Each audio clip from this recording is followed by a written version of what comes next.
আকাশবাণী কলকাতা। স্থানীয় সংবাদ পড়ছি নমামি বসু রুদ্র। প্রথমে বিশেষ খবর। পশ্চিমবঙ্গে ২০০০-এর বেশি বুথে ১০০% এনিউমারেশন ফর্ম জমা পড়ায় নির্বাচন কমিশন সংশ্লিষ্ট জেলার আধিকারিকদের থেকে বিস্তারিত রিপোর্ট তলব করেছে। এসআইআরে রাজ্যে অবৈধভাবে নাম নথিভুক্ত করা হয়েছে বলে বিজেপির অভিযোগ। রাজ্যের মুখ্য নির্বাচনী আধিকারিকের দপ্তরের বাইরে বিরোধী দলনেতা শুভেন্দু অধিকারী সহ বিজেপির প্রতিনিধি দল এবং বিএলও অধিকার রক্ষা কমিটির সদস্যদের মধ্যে বাদানুবাদের জেরে তীব্র উত্তেজনা। কলকাতা হাইকোর্টের অবসরপ্রাপ্ত বিচারপতি রবীন্দ্রনাথ সামন্ত রাজ্যের নতুন লোকায়ুক্ত নিযুক্ত হয়েছেন। তিনি অসীম রায়ের স্থলাভিষিক্ত হলেন। ২৬,০০০ চাকরি বাতিলের নির্দেশ পুনর্বিবেচনা এবং নতুন নিয়োগ প্রক্রিয়ায় স্থগিতাদেশের আবেদন সুপ্রিম কোর্ট আজ ফের খারিজ করে দিয়েছে। এদিকে ২০১৬ সালে এসএসসি পরীক্ষায় শিক্ষক ও শিক্ষাকর্মী মিলিয়ে মোট ৭,২৯৩ জন অযোগ্য প্রার্থীর পূর্ণাঙ্গ তালিকা প্রকাশের নির্দেশ দিয়েছে কলকাতা হাইকোর্ট। বাংলা মহিলাদের অনূর্ধ্ব ২৩ টি-20 ক্রিকেটের এলিট গ্রুপের কোয়ার্টার ফাইনালে উঠেছে। আসছি বিস্তারিত খবরে। রাজ্যে ২০০০-এর বেশি বুথে ১০০% এনিউমারেশন ফর্ম জমা পড়ায় নির্বাচন কমিশন সংশ্লিষ্ট জেলার আধিকারিকদের থেকে বিস্তারিত রিপোর্ট তলব করেছে। কমিশন সূত্রে জানা গেছে, রাজ্যের মোট ২,২০৮টি বুথে একটিও আনকালেক্টেবল এনিউমারেশন ফর্ম পাওয়া যায়নি। এই সব বুথের এনিউমারেশন ফর্ম সম্পর্কিত রিপোর্ট আগামীকাল সকাল ১০টার মধ্যে জমা দিতে হবে। ওই রিপোর্টে সংশ্লিষ্ট বুথগুলির ইলেকটোরাল রেজিস্ট্রেশন অফিসার ইআরওর সই থাকা বাধ্যতামূলক। ডিস্ট্রিক্ট ইলেকশন অফিসার ডিইওরা সেই রিপোর্ট কাউন্টার সিগনেচার করে জমা দেবেন। এদিকে এনিউমারেশন ফর্মের ভুল তথ্য সংশোধনের সুযোগ দেবে নির্বাচন কমিশন। বুথ স্তরের আধিকারিক বিএলও এবং ইলেকটোরাল রেজিস্ট্রেশন অফিসার ইআরওদের ওই সুযোগ দেওয়া হবে। কমিশন সূত্রের খবর, ভোটারদের তথ্য নথিভুক্ত করার ক্ষেত্রে কোনো ভুল হয়ে থাকলে এবার তা সংশোধন করা যাবে। আজই এই মর্মে বিজ্ঞপ্তি জারি করেছে কমিশন। অন্যদিকে এনিউমারেশন পর্বের শেষ লগ্নে নিজেদের কাজ প্রায় শেষ করে স্বস্তিতে বিএলওরা।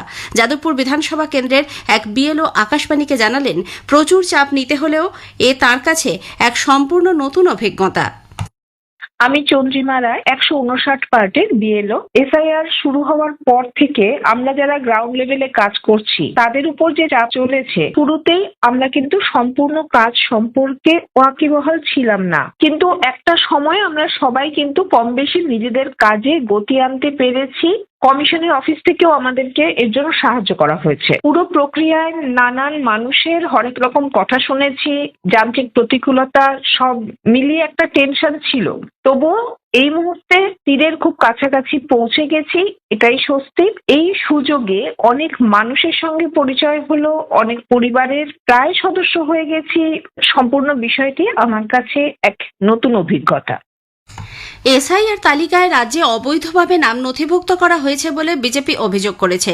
বিরোধী দলনেতা শুভেন্দু অধিকারীর নেতৃত্বে বিজেপি পরিষদীয় দলের সদস্যরা আজ রাজ্যের মুখ্য নির্বাচনী আধিকারিকের কাছে ডেপুটেশন দিয়ে এই অভিযোগ জানান। পরে সাংবাদিক বৈঠকে বিরোধী দলনেতা বলেন, ২৬, ২৭ ও ২৮ নভেম্বর এই ৩ দিনে নথিভুক্ত করা নামের সংখ্যা ৫,৫০,০০,০০০ থেকে আশ্চর্যজনকভাবে ৬,৭৫,০০,০০০ পৌঁছেছে। এই ৩ দিনে এন্ট্রি করা হয়েছে ১,২৫,০০,০০০ নাম।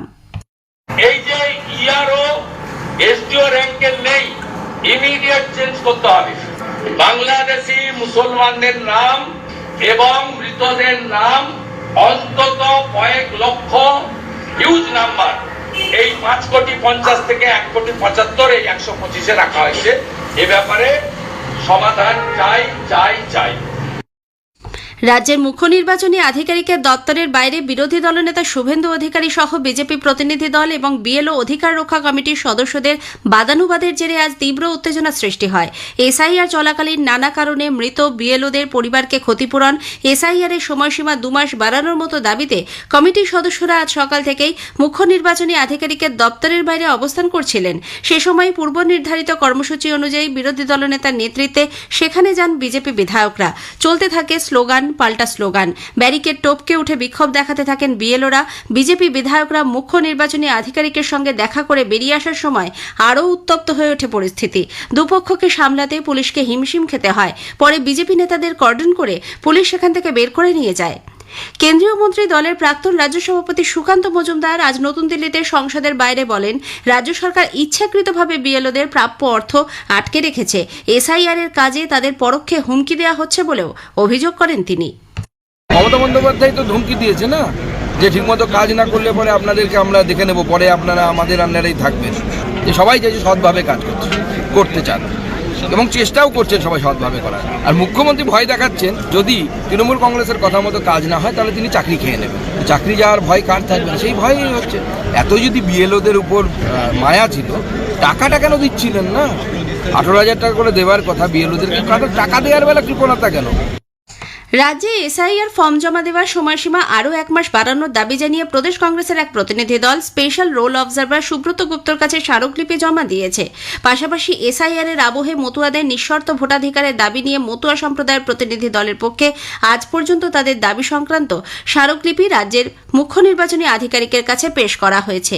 এর আগে নিঃশর্ত নাগরিকত্ব ও ভোটাধিকারের দাবিতে আজ মতুয়া সম্প্রদায়ের পক্ষ থেকে সিইও দপ্তর অভিযানের ডাক দেওয়া হয়। কলেজ স্ট্রিট থেকে মিছিল রাজ্যের মুখ্য নির্বাচনী আধিকারিকের দপ্তরের দিকে এগোতে শুরু করলে পুলিশ মিছিল গণেশ অ্যাভিনিউতে আটকে দেয়। তখনই শুরু হয় বিক্ষোভ। আজকের এই অভিযানে অংশ নেন প্রাক্তন কংগ্রেস সাংসদ অধীর রঞ্জন চৌধুরী ও প্রদেশ কংগ্রেসের মুখপাত্র সৌম্য আইচ রায়।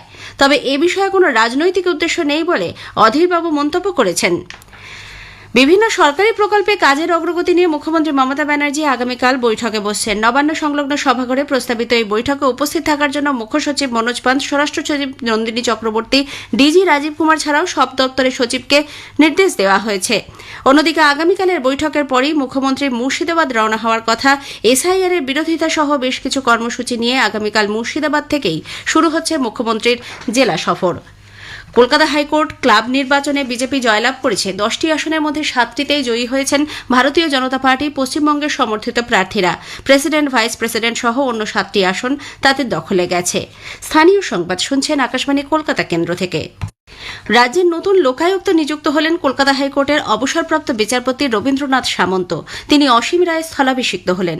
নবান্নে আজ মুখ্যমন্ত্রী মমতা ব্যানার্জির পৌরোহিত্যে আয়োজিত বৈঠকে নতুন লোকায়ুক্তের নাম চূড়ান্ত করা হয়। যদিও পূর্ব ঘোষণা মতো নির্বাচক মণ্ডলীর অন্য সদস্য বিরোধী দলনেতা শুভেন্দু অধিকারী বৈঠকে যোগ দেননি। উল্লেখ্য, বিচারপতি সামন্ত বর্তমানে রাজ্যের রিয়েল এস্টেট রেগুলেটরি অথরিটি ট্রাইব্যুনালের চেয়ারম্যান। নদিয়া কল্যাণী বিশ্ববিদ্যালয়ে আজ অনুষ্ঠিত হয় 31তম সমাবর্তন উৎসব। এপিজে আব্দুল কালাম অডিটোরিয়ামে রাজ্যপাল তথা আচার্য ডক্টর সিভি আনন্দ বোস বলেন, পরিবর্তনশীল দুনিয়ায় শিক্ষিত তরুণদের ভূমিকা আরও গুরুত্বপূর্ণ হয়ে উঠেছে। 26,000 চাকরি বাতিলের নির্দেশ, পুনর্বিবেচনা এবং নতুন নিয়োগ প্রক্রিয়া স্থগিতাদেশের আবেদন সুপ্রিম কোর্ট ফের একবার খারিজ করে দিয়েছে। প্রধান বিচারপতি সূর্যকান্ত ও বিচারপতি জয়মাল্য বাগচির বেঞ্চ স্পষ্ট জানিয়েছে, চাকরি বাতিলের রায়ে নতুন করে হস্তক্ষেপ করবে না শীর্ষ আদালত। পাশাপাশি এসএসসির যে নতুন নিয়োগ প্রক্রিয়া হচ্ছে তাতে স্থগিতাদেশ দিতেও অস্বীকার করেছে বেঞ্চ। এদিকে স্কুল সার্ভিস কমিশনের 2016 সালের পরীক্ষায় শিক্ষক ও শিক্ষাকর্মী মিলিয়ে মোট 7,293 জন অযোগ্য চিহ্নিত প্রার্থীর সম্পূর্ণ তালিকা প্রকাশের নির্দেশ দিয়েছেন কলকাতা হাইকোর্টের বিচারপতি অমৃতা সিনহা। ওই তালিকায় প্রার্থীর রোল নাম্বার, প্রাপ্ত নম্বর, বাবার নাম ও ঠিকানার উল্লেখ থাকতে হবে।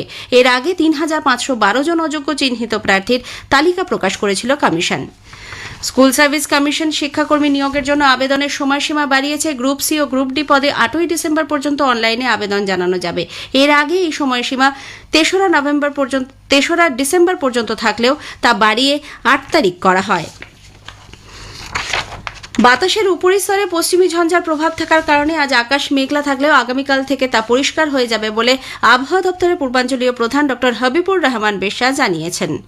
আজকে আমাদের রাজ্যের বেশিরভাগ জেলাতেই আংশিক মেঘলা আকাশ আছে, তার জন্য আজকের দিনটাই এটা থাকবে এবং কাল থেকে আবার পরিষ্কার আকাশ হবে। আর এই মেঘলা আকাশের ফলে দু এক জায়গায় ছিটে ফোটা বৃষ্টিও হতে পারে। বাকি মূলত আমাদের তবে কালকে থেকে আবার আমাদের পরিষ্কার হওয়ার সম্ভাবনা রয়েছে। বাংলা মহিলাদের অনূর্ধ্ব 23 টি-20 ক্রিকেটের এলিট গ্রুপের কোয়ার্টার ফাইনালে উঠেছে। নাগপুরে আজ বাংলা গ্রুপ লিগে তাদের শেষ ম্যাচে 66 রানে জম্মু কাশ্মীরকে পরাজিত করে। গ্রুপ পর্বে টানা 5টি ম্যাচ জিতে বাংলার মেয়েরা শেষ 8-এ পৌঁছল। গ্রুপ ডি শীর্ষে থেকে বাংলার নকআউট পর্বে খেলা নিশ্চিত করেছে। তালগাছের ডোঙা নিয়ে সুন্দরবনের নদীখাড়িতে মাছ ধরতে যাওয়া প্রান্তিক মৎস্যজীবীদের ধর্ণা 9ম দিনে পড়ল। গত 21শে নভেম্বর বিশ্ব মৎস্যজীবী দিবসে কুলতলি বিট অফিসের সামনে তৈরি করা ধর্ণা মঞ্চ ভেঙে দেওয়ার অভিযোগে দক্ষিণবঙ্গ মৎস্যজীবী ফোরাম এই কর্মসূচির সূচনা করে। শেষ করার আগে স্থানীয় সংবাদের বিশেষ কিছু অংশ আরও একবার। পশ্চিমবঙ্গে 2000-এর বেশি বুথে 100% এনিউমারেশন ফর্ম জমা পড়ায় নির্বাচন কমিশন সংশ্লিষ্ট জেলা আধিকারিকদের থেকে বিস্তারিত রিপোর্ট তলব করেছে। এসআইআর এ রাজ্যে অবৈধভাবে অবৈধভাবে নাম নথিভুক্ত করা হয়েছে বলে বিজেপির অভিযোগ।